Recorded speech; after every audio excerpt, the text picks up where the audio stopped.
And so we have partnerships with the neighborhood associations around the farm, with a bunch of different farms and agricultural specialists. So we've had a number of for-profit farmers that have really helped us out, guiding us on the production end of things. And then a lot of different nonprofits.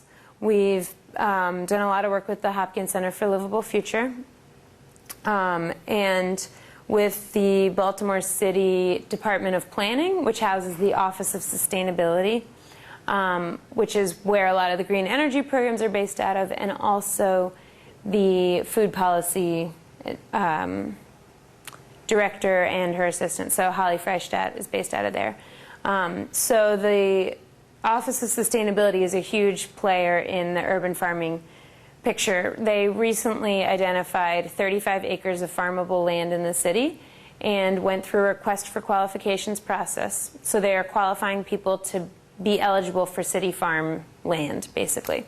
And they intend to release up to 10 acres in the next year. So they've already qualified 5 farmers. Real Food Farm is among that group, though we are not currently looking for more land. We have our hands full. But there will be a bunch of farms rolling out with 5-year rent-free, or 5-year leases, very, very low cost, like $100 a year or something, through the city. So the fact that the city, it's really an amazing thing in Baltimore. A lot of cities, this sort of movement is happening despite the city government.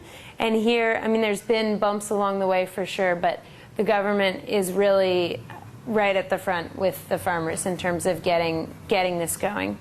So from our perspective as Real Food Farm, we see a tremendous amount of vacant land. I mean, I can barely drive down the street without like craning my neck at sunny spots where food could be growing. We have really high unemployment in Baltimore City, and we're already buying food. We have a need for food that's not going to go away. We're not trying to push a new product or anything.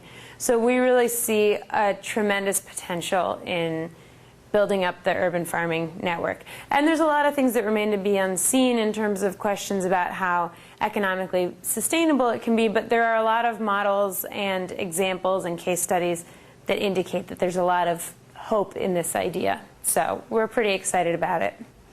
I was just saying, unemployment is, and this statistic is a little old, it's probably higher now, but in Baltimore it's 4.5% above the state average.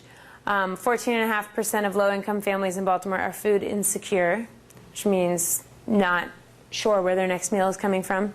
Baltimore is 10th in the nation for heart disease mortality, and Baltimore has over 11,000 vacant lots, over 5,700 of which are owned by city. So that's sort of the perfect storm I was talking about. These are some of the projects that are underway. There's actually new ones popping up all the time, but Great Kids Farm is operated by the city school system and is just over the city border. Big City Farms is a for-profit entity that's coming about, or they are already growing over by the Hanover Street Bridge, and they have a model where they hope to have farmers buy into their network and be able to replicate that around. And eventually I think they want to go national with it, and they're starting in Baltimore as a pilot. Five Seeds Farm is a one-person for-profit farm.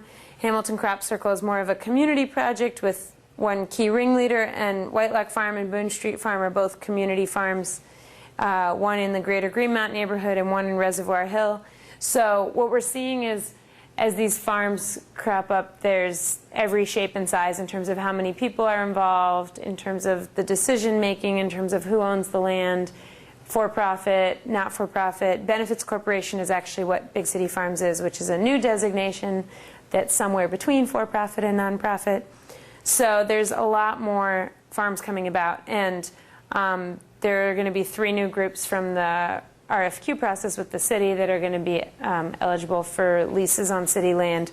So it's moving forward. So these are ways to get involved with Real Food Farm. You can come to our weekly markets. You can connect us with restaurants that you think might want to supply